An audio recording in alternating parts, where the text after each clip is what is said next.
What's going on, everybody?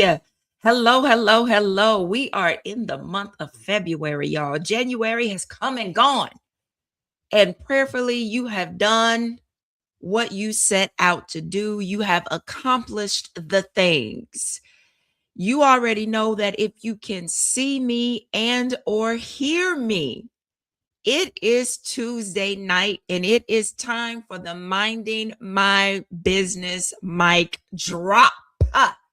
And those who are my OGs who come in with me on Tuesday, we fellowship together on every Tuesday night. You already know to put in the chat your city and state and or country, because we are seen internationally, honey. We are international. And if you have not already, go ahead and send a little message to your friends. Share the podcast link and say, what are you doing, ma'am and sir? You're supposed to be on the mic drop, not now, but right now. And for those of you who do not know, I am Nishika Melton, and I am a simplified productivity strategist. And what that means is I take you from vision to implementation with simple and easy to follow strategies that work. That's what I do. And one of the reasons that I started this podcast was to bring on other experts that can help us along our journey. You do not have to be a business owner to watch the mic drop. Most of my OGs are not business owners, but there are so many nuggets that are dropped every single Tuesday. Greensboro is always present and accounted for. I got to put that one on the screen. Yes, Greensboro is always in the building thoroughly. All right. And I do also want to give a shout out to our sponsor, one of our sponsors here. Let's see. We can't get him on. There we go. DRL Tunes. Tunes does all of my flyers. Anytime you see me putting out a flyer for anything with the podcast, the past few conferences, it has come through Tunes, and he is an official sponsor of the Minding My Business Mic Drop podcast. And just to show you, or just to tell you how great this individual is, he has connected with A-list celebrities to do not only their flyers, but their commercials, their promos. And you can get with him on Instagram, Facebook, Threads. Just type in DRL Tunes. You can also email him at drltunes@gmail.com and tell him that you heard about him on the Mic Drop podcast. So, y'all, every week, I say this every Tuesday without fail, I am so excited about the guest tonight. And I think that I know that the timing of this particular episode is right on the money, because what we're going to talk about tonight is grieving and the grieving process. Yeah. See, there's a lot of people, a lot of people who are grieving. You don't even know you're grieving.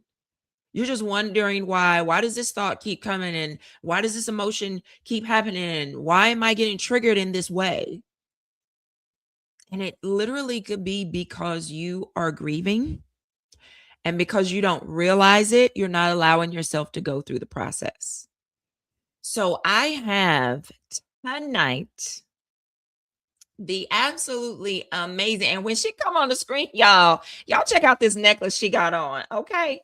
Y'all check out the necklace that the sister got on this evening, because while we were talking before the podcast. I'm trying to listen, but I'm peeping that necklace. Okay, I'm just gonna tell the truth and shame the devil. So I have coming to the stage, to the mic drop, the amazing Wanda Lee Florestine. Let me get my music and give you a round of applause. Wanda, thank you so much, first of all, for being willing to be a part of this podcast on tonight. And then also being willing to talk about we have another Wanda who is in the chat. She's one of my OGs, and she made sure to put her name Wanda in there so that you would see that, you and everybody else. But thank you so much for joining us on tonight. I'm going to let you introduce yourself, and then we're going to get into our conversation tonight. So go ahead and introduce yourself, Wanda. Uh-oh, our sound went out. Hold on. Let me make sure. Try it. We were having this issue earlier, y'all. Try it again. Nope.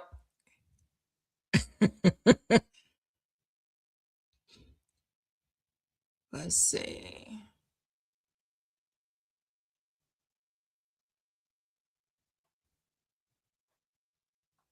So do you have yours? You don't have yourself muted. Let me make sure. Nope, I don't see you muted on my end. Do you have yourself turned up on your mic?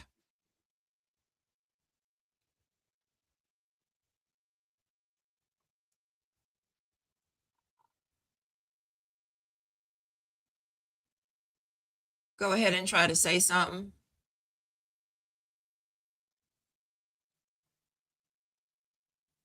And while we're working on this, y'all, I forgot to mention that Wanda is from Hercules, California.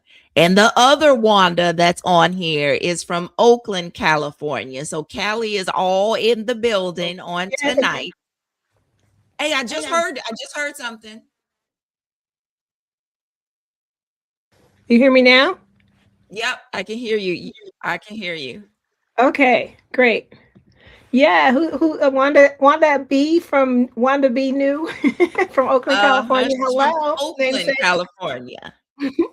Hi, everybody. Thank you, Ishika, for having me here. I'm so happy to be here tonight. As she said, my name is Wanda Lee Florestine, and that's Florestine, not Florentine. People want to throw that in there all the time because they're used to saying that one. But think of flowers. Yes, so I introduced myself actually as of late as joy, creativity, and community because I know when I show up in a room, those three things, that's the essence of who I am. Those things will show up in the room with me also. So, and it gets expressed in different ways as an author, as an HR professional, as a sister and an auntie and a mom.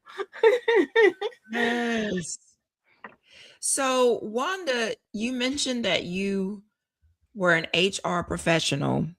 And how long were you in that particular realm of work? Oof.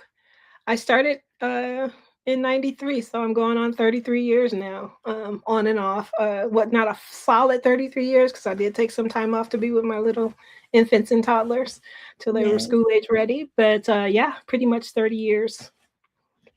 And what happened that ended that HR professional corporate career? Well, you all seen that LinkedIn post and Facebook and wherever else on the news it's been highlighted the number of Black women that have been laid off in corporate America. So in that 300,000, some reports say, some others say up to 600,000. I don't know what the actual number is because I focused on one. Right. And so yeah, so I was a part of a RIF, which is a reduction in force in corporate America. And didn't survive. I survived the first rounds. I didn't survive the second round. So here I am. And that was in November of last year.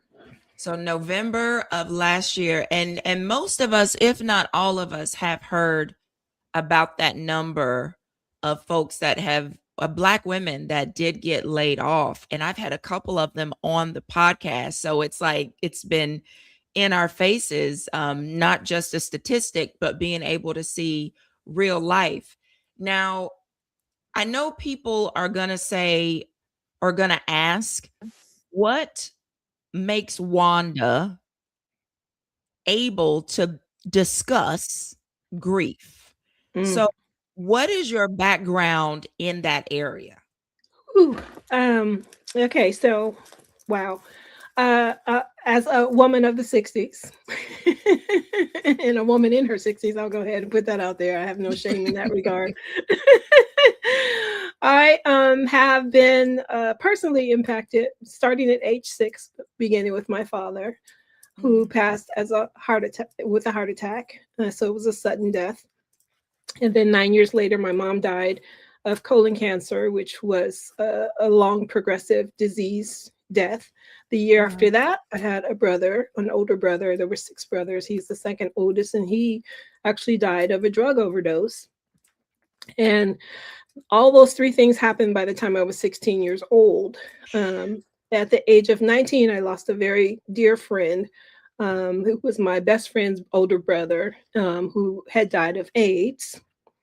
And then it just seemed like for the next 10 years, somebody in my family died. All grandparents, all older aunts and uncles, um, uh, neighbors, cousins. I mean, it was just like there was no vacation because all my money was being spent to fly back and forth for funerals for that period of Wow. time.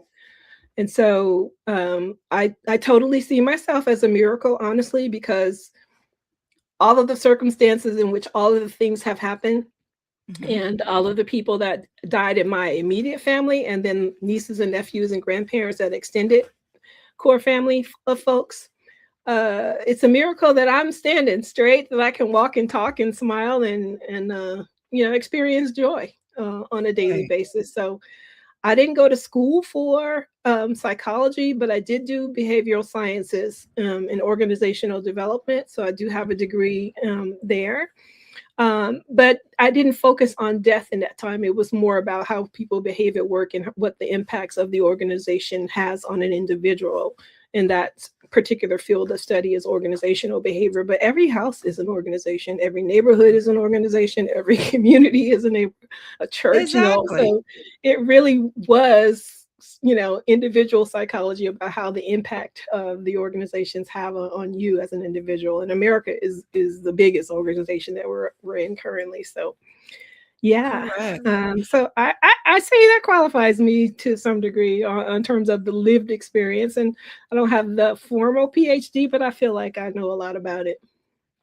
And And so what go ahead. are be- because you've had the personal family grief, and then when you and I were talking, you also mentioned that there was Professional. a type of grieving that you were going through in being Laid laid off. off, let Mhm. go, whatever they wanted to call it. Can you talk about what that grief looks like? Because like I said in the intro, people don't always realize that they are grieving. They Grieving. they they feel like that grief only comes when there's a death in the family. Like that's Right. the only time you can grieve anything. But Yeah. you mentioned that there was a grieving that took place for you. Can you tell us a little bit about that? Absolutely. It was I had worked in HR for this organization. I'd been with it for a total of 7 years. So the first 5 years I was one of the HR team members, and then the last 2 years I had moved over to professional development of the outreach team, which was kind of a sales team. But it was a nonprofit, so they didn't call it sales. Uh, Okay. and so I actually thought I was going to survive the cuts. And the way it was done, if any of you have been through a professional layoff before, sometimes they let you know about it and sometimes they don't. And this time they didn't. And you got the call the first thing in the morning, and then shortly after that your access was cut off. And so it was shocking to me on on those levels that I was let go so quickly, and didn't have time to process it in the moment. Didn't have time to think about what's on the computer that I want to erase, what's on the computer that I want Yeah. to take home. Didn't get to email my friends to say goodbye, my coworkers and things like that. So it was very sudden. It was like a deer in headlights, and then the anger hit, and that's when I knew I was in grief, because I was really upset for a good, I want to say, a good 3 weeks, that I even wanted to not be upset. Like once I was in the upset, I wanted to be in the upset because I was being righteous about it. Yeah. Like, I have a right to be mad about this. So Yeah. how much time did they give you to literally get out of the building? Interestingly enough, I work remote, but I'm so social. I go in because I want to be there for people and just Yeah. like have that camaraderie. Sometimes I get a little lonely at home working from home. And Yeah. so that particular day, I happened to go in. And so there was no get out of the building. There was like, your computer is shut off. So everything lives there. So there was nothing for me to do but to close it and to hand it to the admin and leave on my own. No one was trying to make me leave, but I wanted to leave because I didn't want them to see me cry. I didn't want people to come in with their faces, and you have to handle their emotions on top of your own. Mhm. I didn't want to know who else was let go. I didn't want to experience any of that. So I just slid my laptop into that office and I took off as quickly as possible. Two people did see me and they came over and they hugged. And as soon as I get that human contact, that's when the emotions come. And I was like, no, I gotta go now. Girl, I'm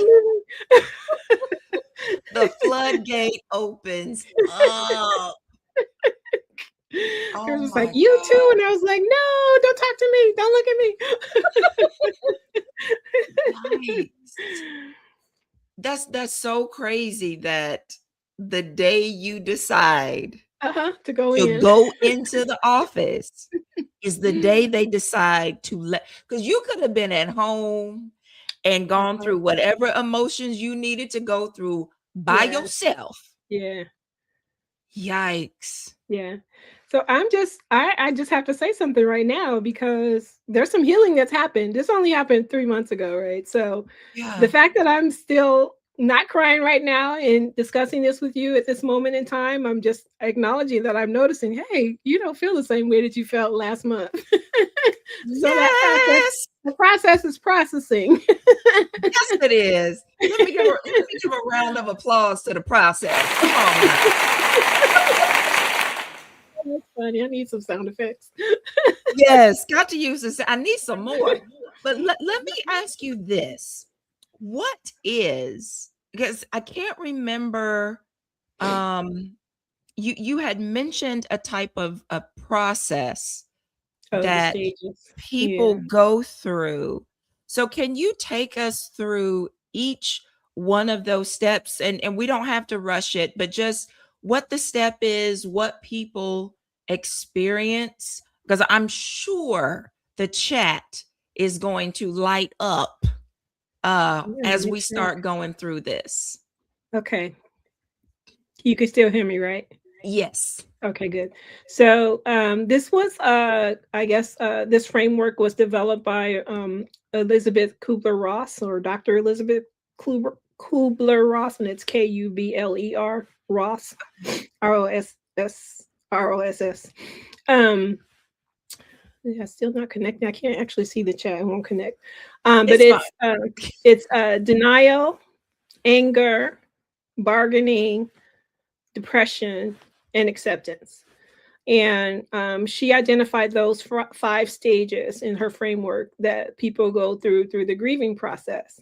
And even though the order that she lists is, I guess, predominantly what people have validated, said they feel in the process, I think it is different for different people, and depending on how prepared you were before the thing happened. Okay. But to your point about professional grief being a different type of grief, we a lot of things die to us all the time, and it doesn't mean a physical death. It alters the relationship. It doesn't alter your feelings. It excuse me, it does alter your feelings, but it ends the relationship. It doesn't end your feelings about the relationship.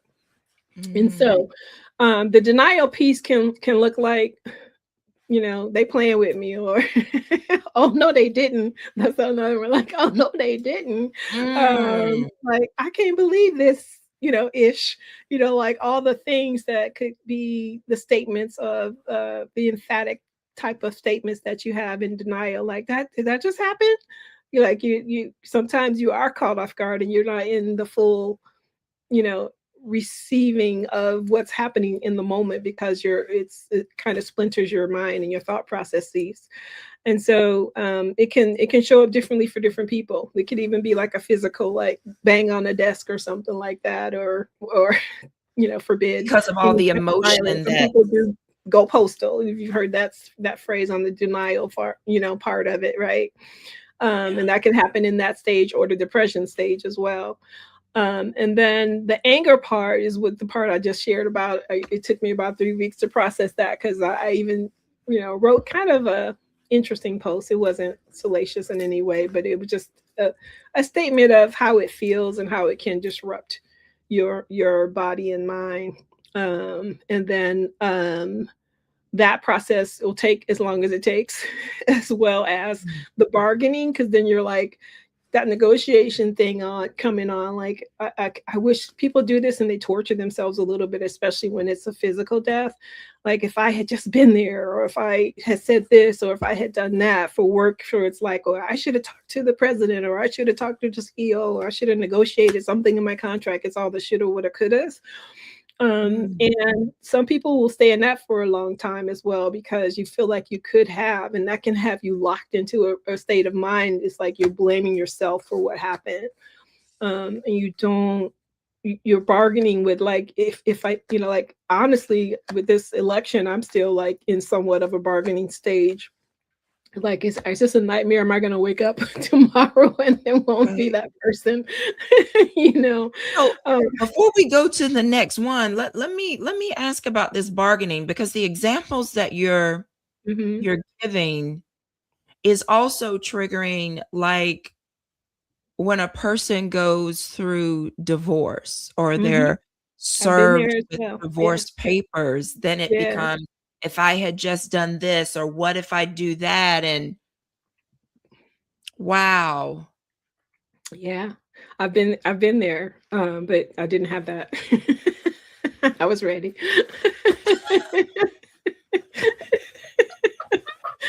You It didn't was mind them fine. walking papers. There was no bargaining. I hear you, girl. Who's gonna pay what? That's all. That was the only Yeah, but yeah, that's an some people, interesting yeah, it comes in perspective different on forms. bargaining. Mhm. Wow. Mhm. Okay, so what's the next one? So we got denial, anger, bargaining. And then there's depression. If you're not getting what you want in any of those things, then you kind of slide into depression. And I think we all know about that, where folks can stay depressed for years. I have a relative that lost.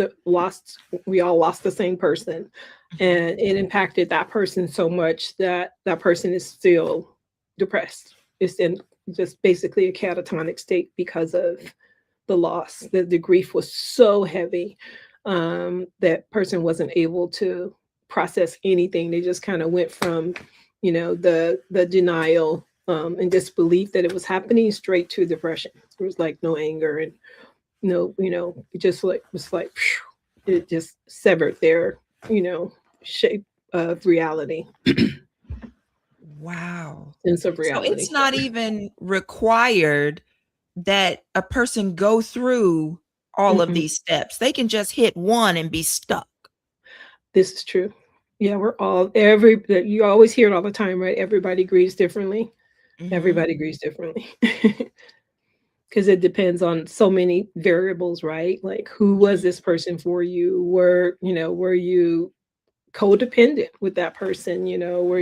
Was that person the love of your life? Was that job the love of your life? Was the money of the job the love of, all the things?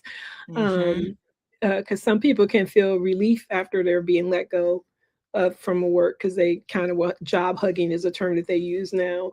for people that really don't want to be there, but they're holding on because they don't want to take the time to look for something else, or they don't think that something else is available. So Yeah. that can bring on a sense of depression too, because you mentally you're dead to the job, or the job is dead, but you're just so used to the money or whatever it is that has you come there every day that you hang on.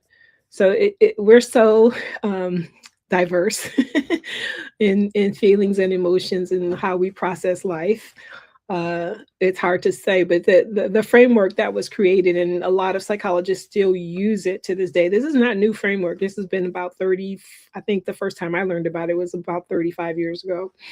And so it's been around for a minute, and there's been some additions to it, which I'm not clear what they are. But it kind of makes sense. It's like the overall or the general feeling that most people experience in some form or another. And it doesn't mean like just because there's 5 stages that equally you'll be going through them at the same time or with the same time frame. Well, I'm going to do this for 2 weeks, and I'm going to do that for 2 weeks, and I'm going to no, you might do one in 2 minutes.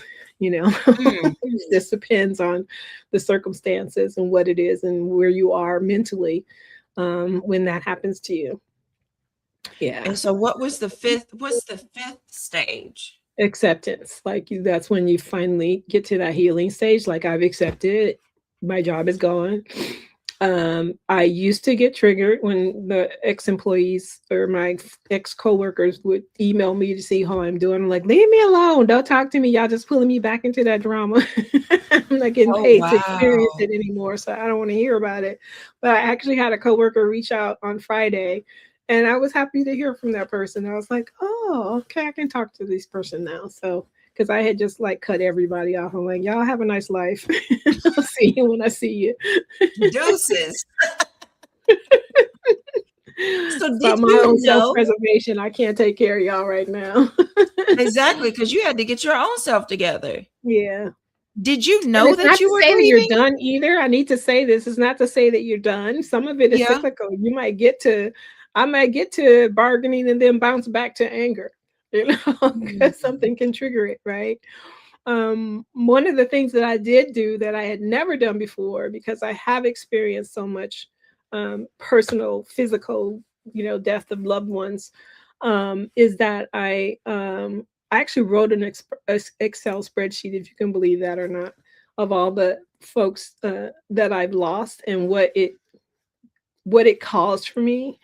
Did it cause a social death? Did it cause a professional death? Did it cause, mental one? Or was it intellectual even? Like, when somebody steal your ideas? Yes. That feels like a death too. There's some processing to get over that, right? Some of it might be legal, trying to, get a intellectual property thing handled through the court systems or whatever. But yeah, it's we're just so complicated. Man.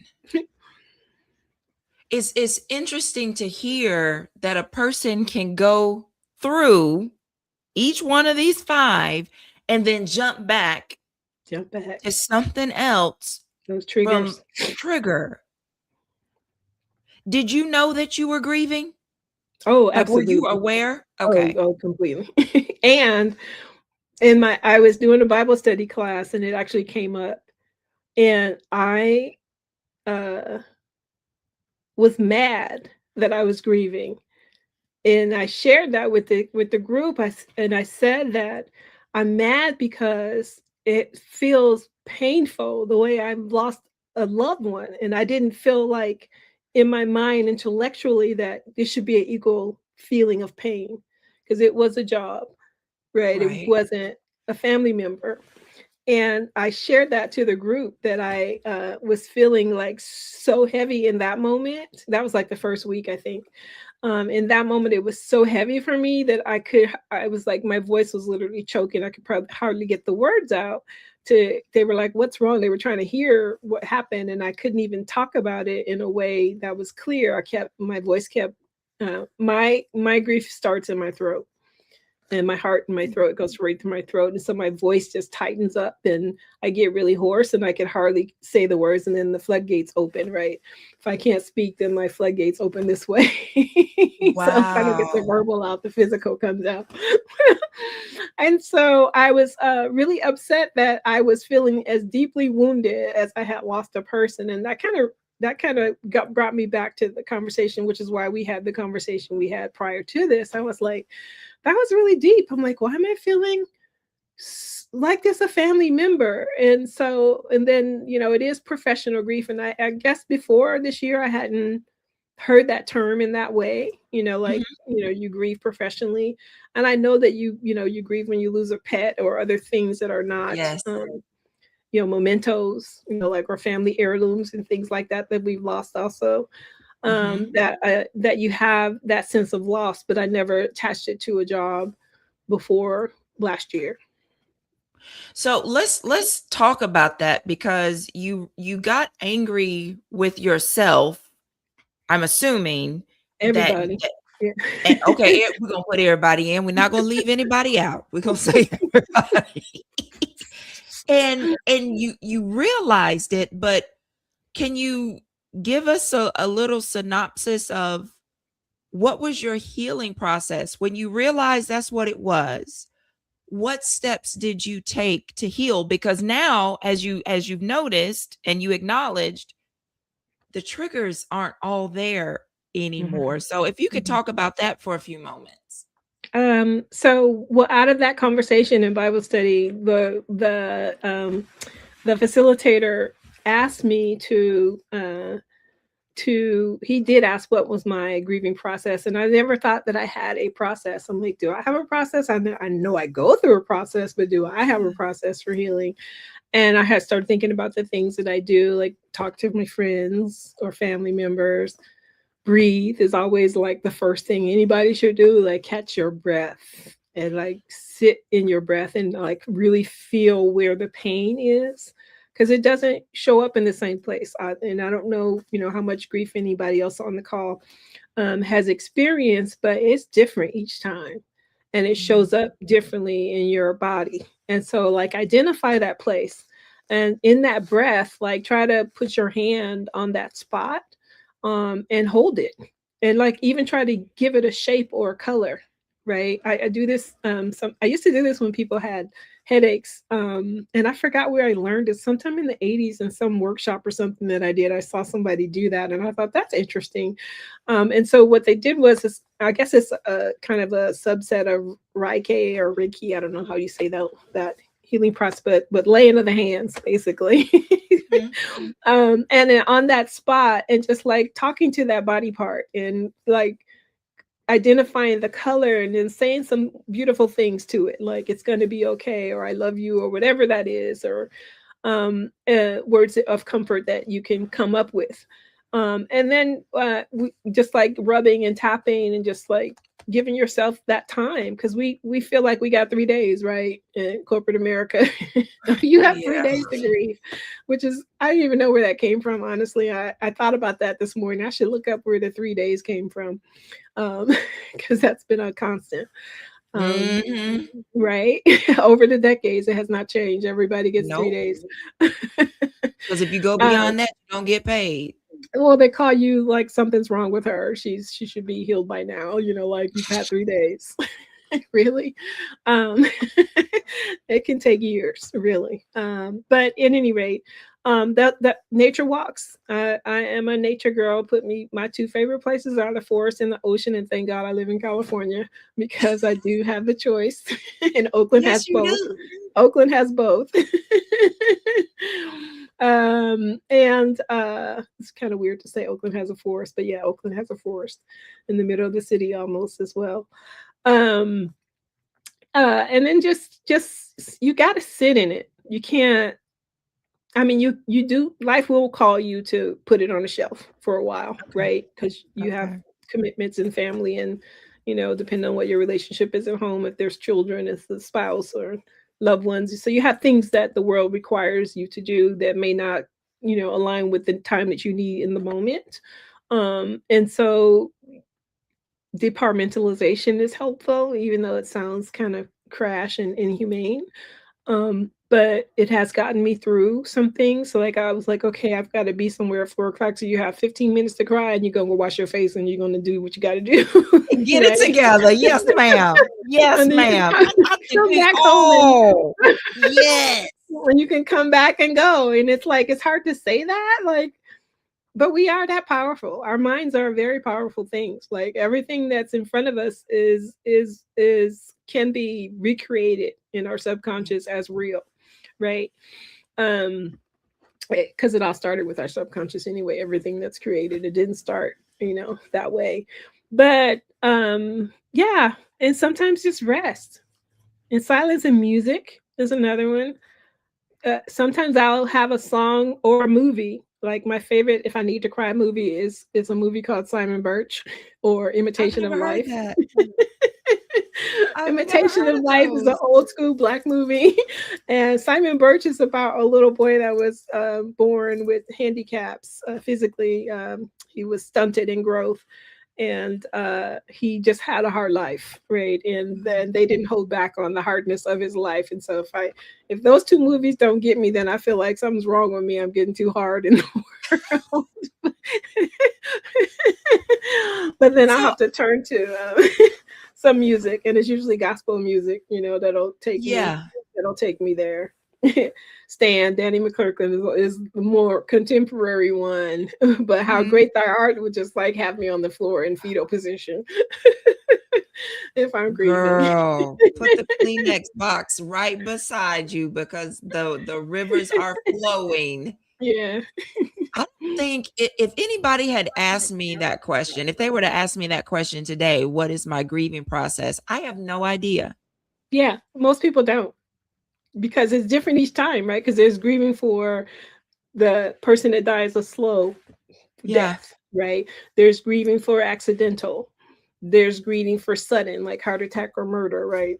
There's grieving for distant relatives or very close relatives, right? Mhm. Everything's different. So no one really has a process. You just have to.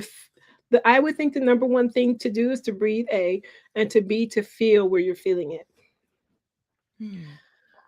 And try not to put that off as much because then when you do put it off, then it becomes a thing, right? In your body, it becomes a thing that hasn't expressed itself or Yeah. released itself. And then it becomes more of a problem when you're not able to process it. And I can't imagine um, what it would be like in a war situation where you're surrounded by that in on a number of days. If I'm thinking about Ukraine or uh, Syria Yeah. and um, the Congo right now, it's like I don't. I pray I never have to experience that, but I don't know what you do with grief when you have it on a daily basis for Right. weeks With or no months at a relief. time. Yeah. Yeah. Yeah. I sense you become a different human, right? Because that's life isn't supposed to be experienced that way, Mhm. right? Kind of like we're not supposed to be having this much information about things. Like we weren't born with social media. Like, well, I Right. guess some people were since 2010.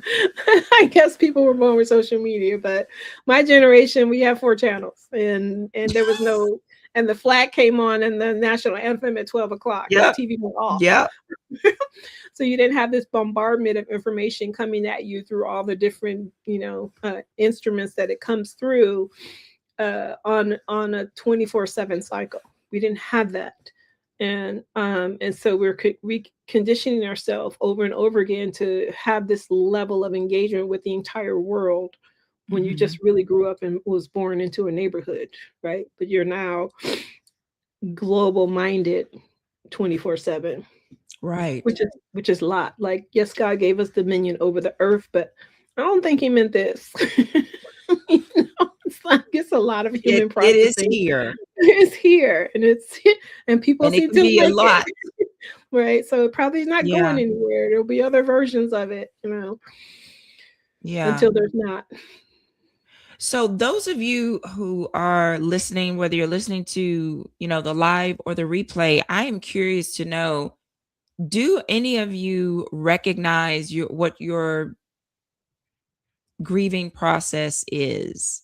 Like, are there things that you consistently do no matter what you're grieving? Because I'm really sitting and I'm going to think about it once we get off this podcast. What do because I have not experienced, thank God, I've not experienced a lot of death in my family from that level of grief, but I have experienced other things in my life that Mhm. has taken me through this process that you just walked us through, these five different areas. And even sitting here thinking, I would have to like really just start writing down and going back to those moments. So were you able, when the facilitator at the Bible study asked you that question, were you able to answer it then, or you figured that out later? I didn't answer it then. He asked me to. I can't remember how we got to the point of my friends. But he had asked me a question about maybe it was something I said that triggered him. But he said Okay. how many? He said name your friends because I'm like I talked to my friends and I may have said something else. I'm not sure, but that sparked a curiosity in him and he said to name them. And I just started naming them, and then I paused because I was trying to think of who else. Um, um, oh, I know what it was. He said that there was most people when they experience the levels of death that they pull out, they contract. They go in and they don't reach out or whatever. And I was like, and they don't expand. And I was like, no, not me. I have I said I had a bunch of friends and family I could call and talk to, thank God, because I know I'm clear that everybody doesn't have that. And then he said, name them. And I started naming them, but not really thinking about it. And he was counting as I was naming them. And then when I paused to think of who else, then he says, "Do you realize you just named off 19 people?" And I was like, "No, it just felt like three in my mind. I just started naming names, right?" And so, yeah, you isolate. Yeah, I see that. Yeah, so I don't. I reach out. And he was saying that most people don't have that, and he was thinking that there was something there for me to offer other people. Mhm. And you kind of confirmed that with your request for me to come on the call. But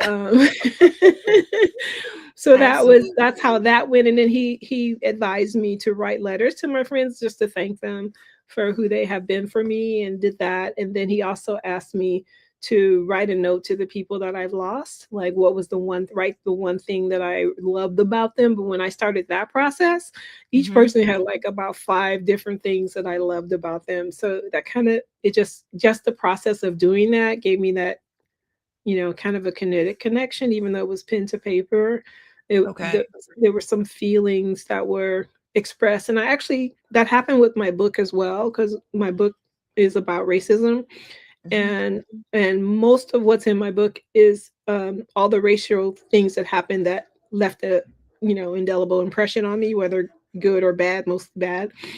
And when I wrote it in the book, that cathartic thing happened, right? That all that pain from all those events transferred onto those pages, and it kind of left my body. So you hear people Mm. always talking about journaling all the time. It is no joke. Yes. It is no joke. Journaling works. You're like having a conversation in a physical form, even though you're writing it pen to paper or typing it on your laptop or what have you. But that transfer of that energy goes to that thing you're putting it on, and now it has a place to live, and it doesn't necessarily live in your body anymore. I'm not saying it's a Yeah. cure all or panacea to everything, but definitely it has an impact, and it's a useful tool. 125%. You are Mhm. so, so right. And I have talked about journaling, actually doing a 30-day journaling challenge now. And we're just on day number 2. And to feel that release of stuff that you didn't know that you were carrying, Mhm. Mhm. because it's making you think. So I know we invited you on to talk about the grief, but I also want you to talk about your business. Um, what you do, what you offer, and then let the audience know how to connect with you. Okay. So in my transition in my career, I'm a hyper creative. Like I since I turned 50 some 13 years ago, I have been on this hyper creative, kind of era. I can't stop creating. Like every day something new pops in my head. And so I'm an author. My first book is called 50 Years of Assimilation, Mm. from the Midwest to the woke West, and all the blackness and whiteness in between. And as I said, it's a book about racism, but it was really a dream report to Dr. King, because I'm the first generation free African American, right? I was the post civil rights baby Right. who experienced integration first in school, right? And so I thought it'd be interesting to share what that journey was like and to report to Dr. King, like, hey, here's how your dream played out of my life. So I wrote a series of letters, decade by decade, sharing with Dr. King how his dream played out in my life. And that, again, is called 50 Years of Assimilation.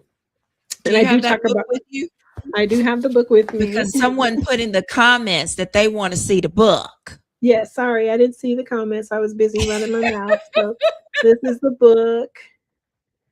It's 50 Years of Assimilation. Oh, I should take the, Oh, you're fine. you can I'll see put it. the title in the comments. So 50 Yeah. years of Here, assimilation. I'll do one And where better. can they get that? Amazon right now. Yes, it's on Amazon. And in my HR career, I'm one of those odd people in the world. There's a lot of us that have had high volume human contact. And why I say that is because I started in sales while in college, and then I got into HR. But HR includes recruiting, it includes training, it includes development.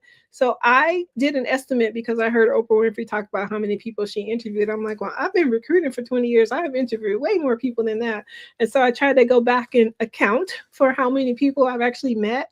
And I'm over 40,000 right now. I've been working for 35 years.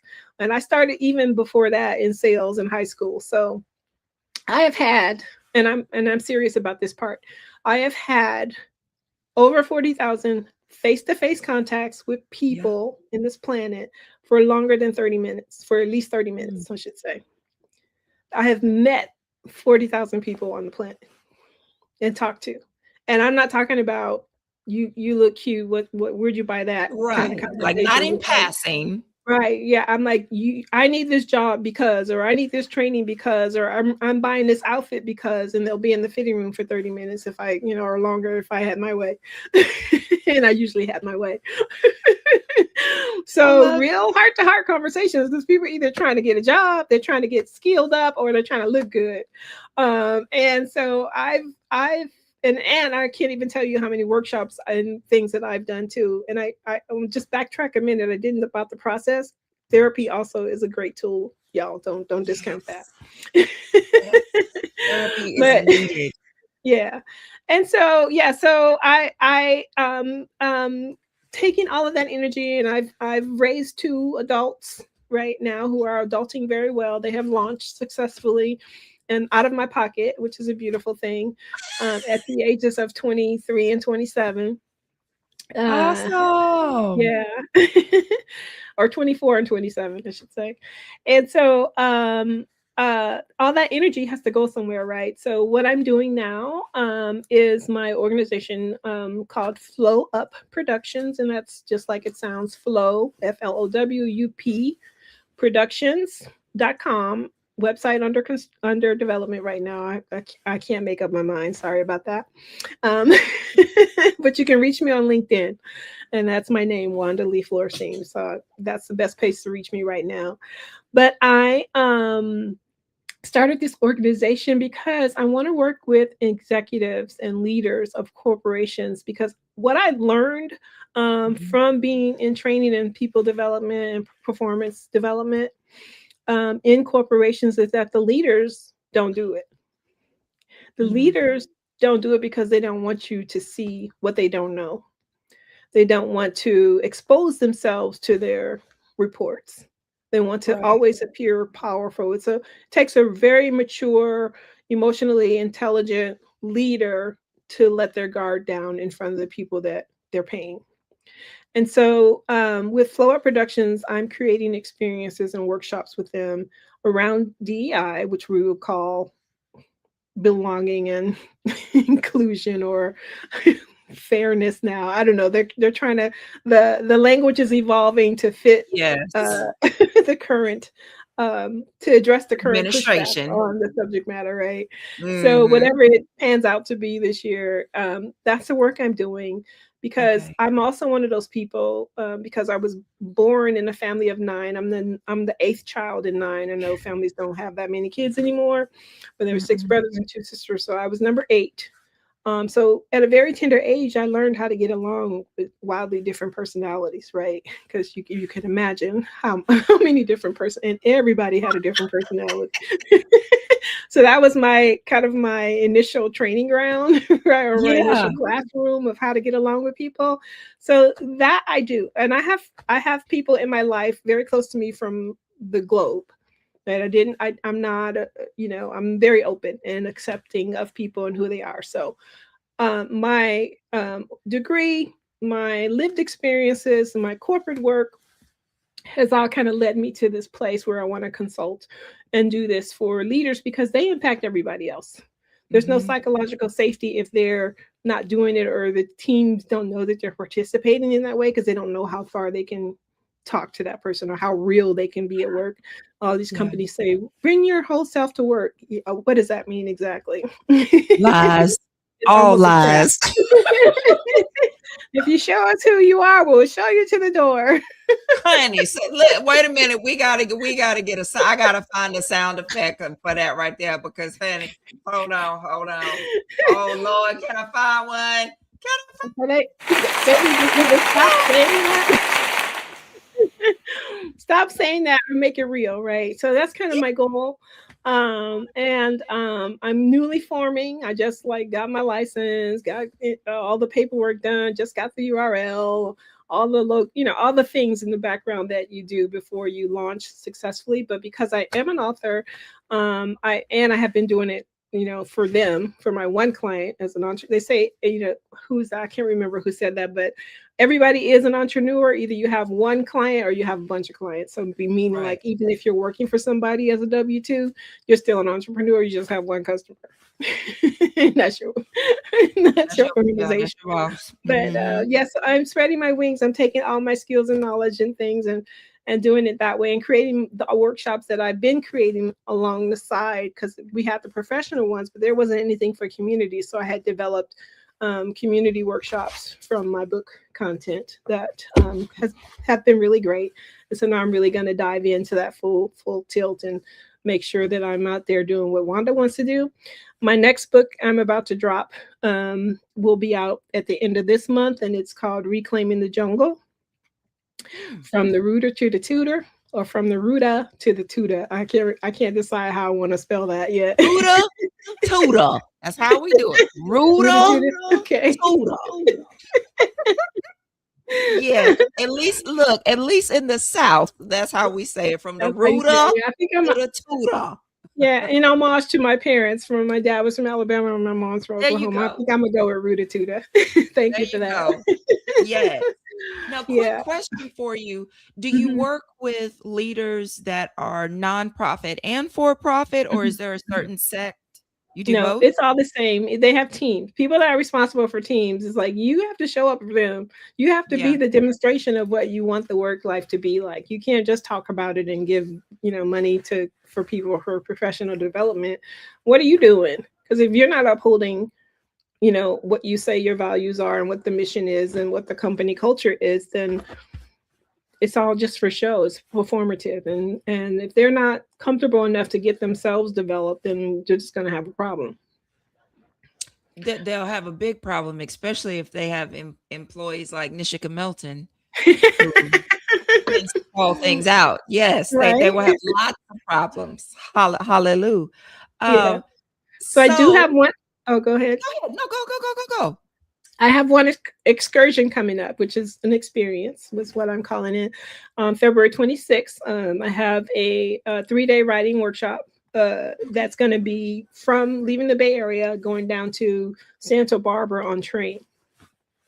So we're going to take Amtrak. So you'll have that isolated time to do some writing. There'll be exercises on that. There'll also be we'll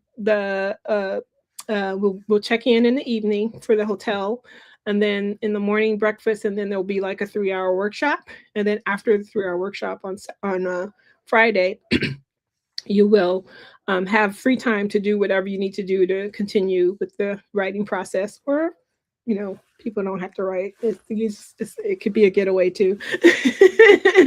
And then Saturday morning we get back on the train, and we 8 hours back up the coast. So you get to see, the Pacific Ocean. You get to ride in isolation on a train where you don't have to drive and you don't have to think about which way you're going, but you have that concentrated time. There'll be exercises along for the train, and then we do have one lunch together on Friday after the workshop. And then it's going to be a pretty fun adventure. I'm excited about it. It's my first kind of inaugural experience for the organization.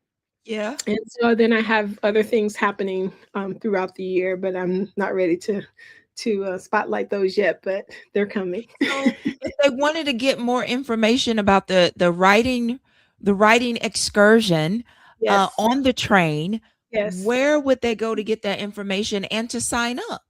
Yes. So here's where you can, if you email me today, because I wasn't prepared for this part, so shame on me. But if you email me right now at WLF at Flow Up Productions, FLOWUP Productions with an S.com, I'll have your email. I'll send you the information.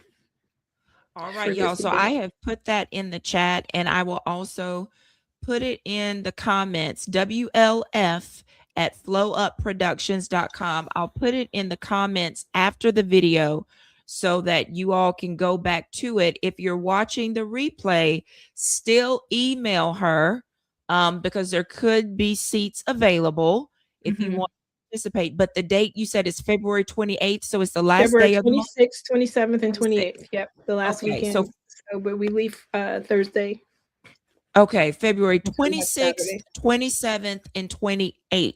So even if you're watching the replay and you're like, oh my gosh, it's the 17th, still email her and see if there are seats available. Do not assume.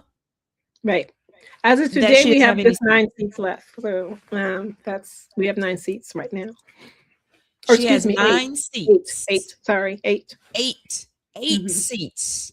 8 seats. So if you want to get on board, oh wait a minute, I do have a train noise. Hold on here. Let me get it. I do. Hey, if you want to get on board, get to getting. Okay, email her today. And she also said that you can connect with her on LinkedIn. Yeah. Now, I told you that there is a special thing that takes place at the end of the podcast for our guests. You did. To that point right now.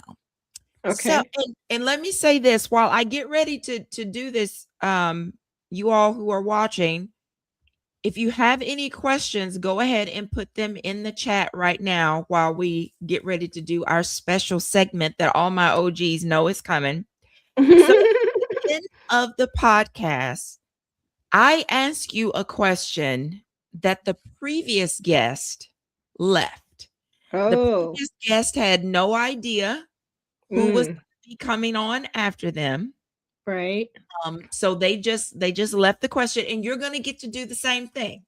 Okay. So you're going to get to leave a question for the person coming after you. So here is your question.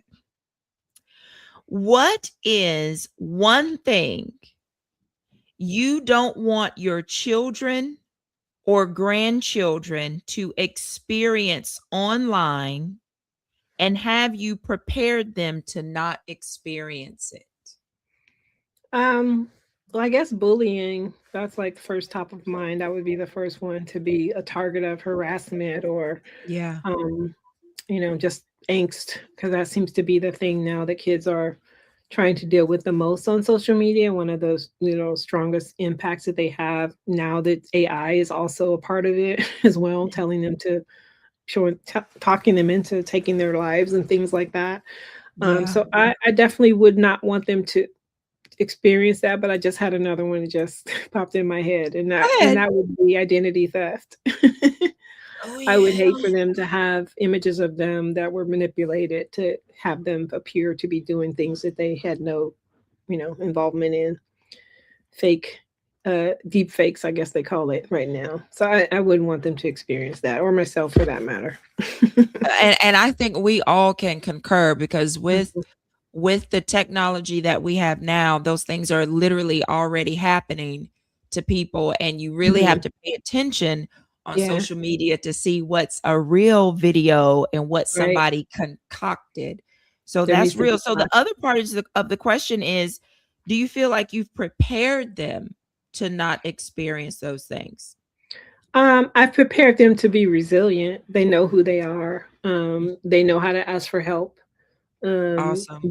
They know, yeah, that they can get help, so they don't have to hide and wonder if anybody's, if things go wrong, they have to hide out. So I think that I've been lucky and blessed to, and some intentionality behind it as well, that my kids, um, my adults, quit calling them kids because they're not feel like they can tell me anything. And that took some intentionality. It didn't happen by accident.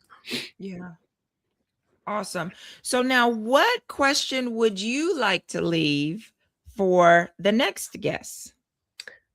Okay, if the next guest is an American, black, white, or Mhm, other, what are you doing to prevent the mhm. country from going into chaos? Mm. That's my question. What are you doing? And it can't be posted on social media. And I'm Sharing. gonna write that on here too. It cannot be posted on social media. I'm gonna make sure I say that too. All right. So, what are you doing to prevent the country from going into chaos?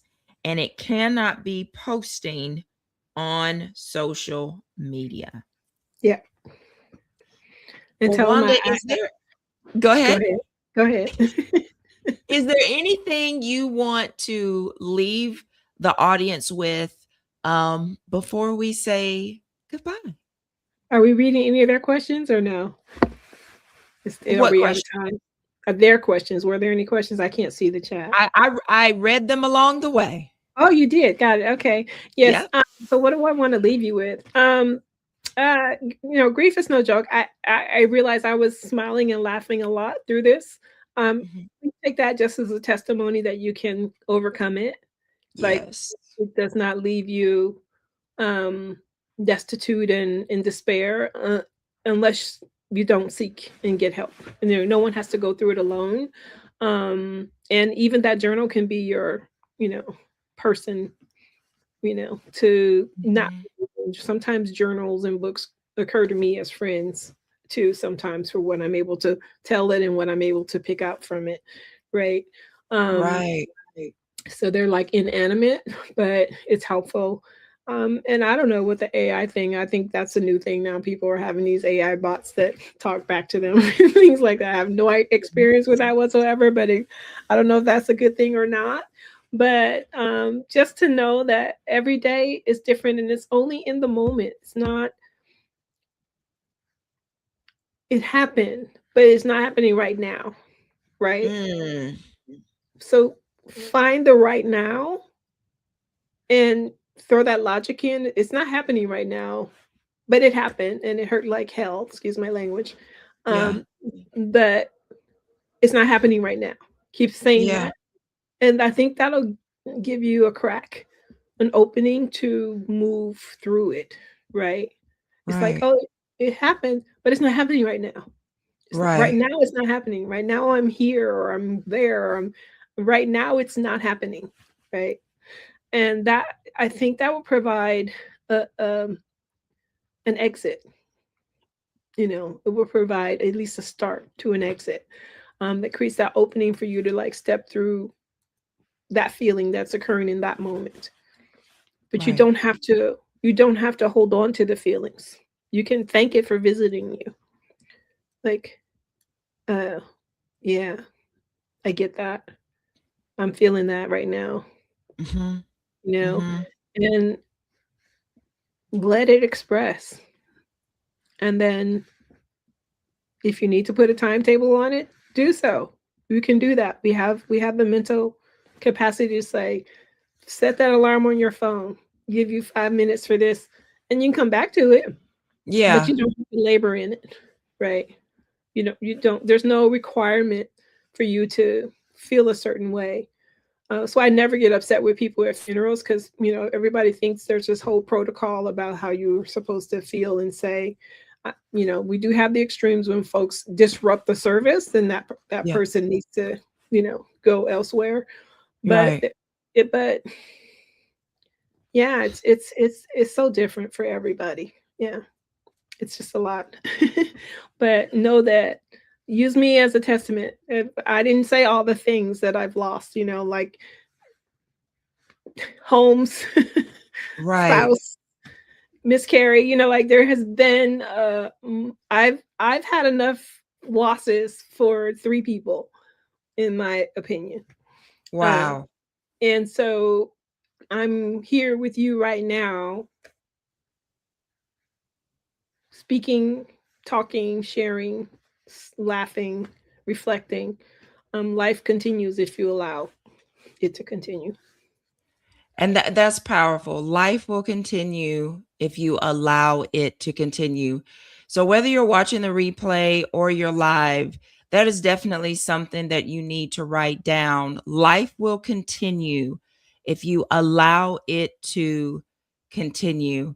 So Wanda, I thank you so much for being on the mic drop tonight. Thank you for all the information. And you guys, I put into the chat her email address as well as the title of her book that you can get on Amazon.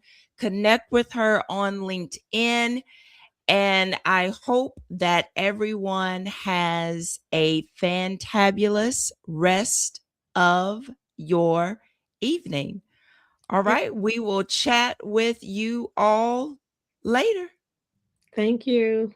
Thank Thank you. you. Take Thank, care. Uh-oh. that's all Go ahead, right. Wanda. I said thanks, everyone. All right. That y'all see. Oh, wait a minute. I do have a question that just came in. They said, "How do you realize you are grieving?" Mm. When you're stuck, when you're like you're not motivated. We call it procrastination, but procrastination is a form of grief, right? Or confusion, right? Mm, If you don't know what you're doing, like walked into the room 12 times and you still can't remember. wow. That could be a symptom of grief, right? Yeah. Your inability to talk to people, who you talk to and you haven't talked to, right? So you could be hiding out. That could be the isolation thing, right? So if you only talk to your coworkers because you have to talk to your coworkers, but you haven't reached out to a friend or a family member or a neighbor, you Right. know, put some clothes on and go borrow that cup of sugar next door or something just to get you out of your space. So those are ways. Avoidance is one way. You could be grieving. Isolation is a way. Confusion, doubt, also doubt. Oh my gosh, can't make a decision, indecisive. You know, we have all the thoughts we have on a daily basis, but sometimes me myself will have what I call decision fatigue, where I'm like, I am not making another decision today. I'm just like, that could I be a am form of clocked grief. out. Like, and then of course the physical symptoms of exhaustion and sleeplessness and those things can also be forms of grief being expressed. Okay. So, All what does right. your heart want? Ask your heart what it wants. Exactly. So there's a long And trust list. God. You Mhm. just really need to pay attention to yourself and what is out of whack for you, because as Wanda said earlier, it can look different for everybody and for each grieving experience. So if you all want to continue the conversation, definitely share this with other people.